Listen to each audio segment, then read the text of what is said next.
Ma'am ఇప్పుడు fits అనేది ఎందుకు వస్తుందంటే దాని మెయిన్ రీజన్స్ ఏంటి? ఫిట్స్ ప్లస్ సీజర్స్ అనేది ఉన్నటువంటివి చాలా కారణాలు ఉంటాయి. ఇది ఒక్క కారణంతో ఫిట్స్ వస్తుంది అని చెప్పడం కష్టం. కొన్ని రకాల ఫిట్స్ని ఇడియోపతిక్ జనరలైజ్డ్ సీజర్స్ అంటాం, ఐజీ. దానిలో ఏంటంటే బ్రెయిన్ స్ట్రక్చర్ నార్మల్గానే ఉంటుంది కానీ ఫంక్షనల్ అబ్నార్మాలిటీస్ ఉంటాయి.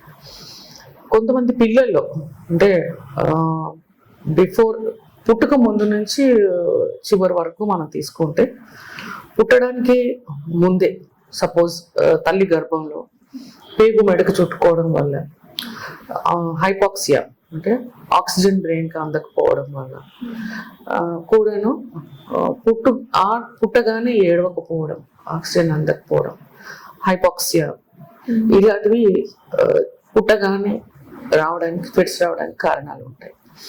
అలాగే కొంతమందిలో పుట్టిన తర్వాత నియోనేటల్ జాండీస్ కానివ్వండి, ఇన్ఫెక్షన్స్ కానివ్వండి, మెనింజైటిస్ అంటే మెదడు వాపు వ్యాధులు ఇలాంటివి చిన్నపిల్లల్లో కూడా వస్తాయి.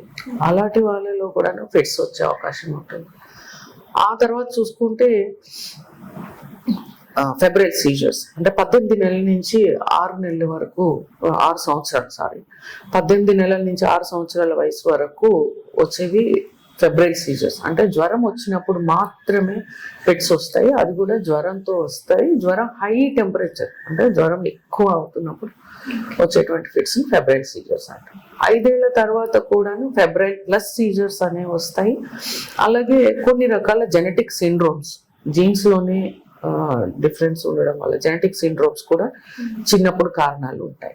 ఆ తర్వాత అడాలసెన్స్కి వచ్చేసరికి అంటే 10-12 ఏళ్ల వయసులో వచ్చే వాళ్ళలో సాధారణంగా జూనైల్ మైక్లోనిక్ ఎపిలెప్సీ అనేది చూస్తాం. జూనైల్ మైక్లోనిక్ ఎపిలెప్సీ అంటే వాళ్ళకు జట్కలు వస్తుంటాయి. అంటే పొద్దున్న లేవగానే ఒళ్ళు జలధరించినట్టుగా ఉండడం, చేతిలో వస్తువులు కింద పడిపోవడం, సడన్ గా కింద పడిపోవడం చూస్తాం. అలాగే ఎటోనిక్ సీజర్స్ అంటే సడన్ గా they will be drop down to the floor, మాది ఉన్నటువంటి గాలి తీసేసిన బుడగలా కింద పడిపోతారు అంటే ఎటోనిక్ సీజర్స్.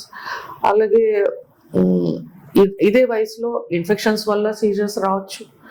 లైక్ సరైన సేఫ్టీ హ్యాబిట్స్ పాటించని వాళ్ళకి అంటే చేతులు సరిగ్గా కడుక్కోకపోవడం, బయట ఆహారం తీసుకోవడం అలాంటివి చేసేప్పుడు కూడా న్యూరోసిస్టిసర్కోసిస్ అంటే టేప్ వర్మ్స్, బీఫ్ ఎక్కువ తినే వాళ్ళలో కానీ, లేదు ఆకుకూరలు కూడా కడగకుండా తినే వాళ్ళలో కానీ, ఆర్ ఈ చేతులు సరిగ్గా క్లీన్ చేసుకోకుండా ఫుడ్ తీసుకోవడంలో పర్సన్ టు పర్సన్లో కూడా న్యూరోసిస్టిసర్కోసిస్, దీనివల్ల కూడాను ఫిట్స్ వస్తాయి. అలాగే టీబీ, బ్రెయిన్ ట్యూబర్క్లోసిస్, టీబీ ఉండడం వల్ల కూడాను ఫిట్స్ వస్తాయి. మెనింజైటిస్ అంటే మెనింజియల్ ఇన్ఫ్లమేషన్, బ్రెయిన్ చుట్టూ ఉన్నటువంటి పొరలకు వచ్చేటువంటి ఇన్ఫెక్షన్ వల్ల కూడా ఫిట్స్ వస్తాయి. అలాగే ట్యూమర్స్, బ్రెయిన్లో ఉండేటువంటి బ్రెయిన్ ట్యూమర్స్, వీటి వల్ల కూడా ఫిట్స్ వస్తాయి. అలాగే మధ్య వయస్కుల్లో చూసుకుంటే యాక్సిడెంట్స్, రోడ్ ట్రాఫిక్ యాక్సిడెంట్స్లో సీజర్స్ వస్తాయి, పోస్ట్ ట్రామాటిక్ సీజర్స్. అలాగే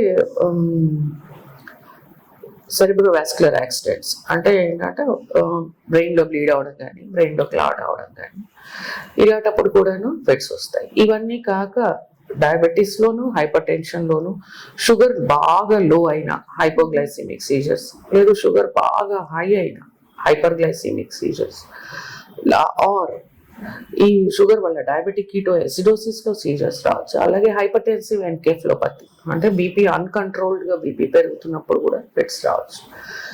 అలాగే మెటబాలిక్ సీజర్స్, ఆ మెటబాలిక్ సీజర్స్లో నేను ఒకటి ఆల్రెడీ షుగర్ గురించి మాట్లాడాను, ఆ సోడియం తగ్గడం, హైపోనెట్రీమియా, ఇలాంటి కండిషన్స్లో కూడాను రావచ్చు. అలాగే కాల్షియం తగ్గడం, హైపోకాల్సిమిక్ సీజర్స్ రావచ్చు. హైపర్ వెంటిలేషన్ చేయడం వల్ల అయనిక్ కాల్షియం తగ్గడం వల్ల కూడా సీజర్స్ రావచ్చు. ఇలా ఫిట్స్ అనేవి రకరకాల కారణాలు, ఇది ఒక్కటి వల్ల ఫిట్ వస్తుంది అని చెప్పలేం. తర్వాత ప్రతి ఒక్కరి ఫిట్ వాళ్ళకి వచ్చినటువంటి సీజరు ఇంకొకరికి వచ్చినటువంటి సీజరు ఒకటే కాకపోవచ్చు. ఏ సీజర్ దేని గురించి వచ్చింది, ఏ విధంగా ఉంది అనేది న్యూరాలజిస్ట్ వద్ద మీరు సంప్రదించినప్పుడు పర్టికులర్గా మనం వాటి గురించి అనలైజ్ చేసి స్టడీ చేసిన తర్వాత మెడిసిన్ ఇవ్వడం జరుగుతుంది.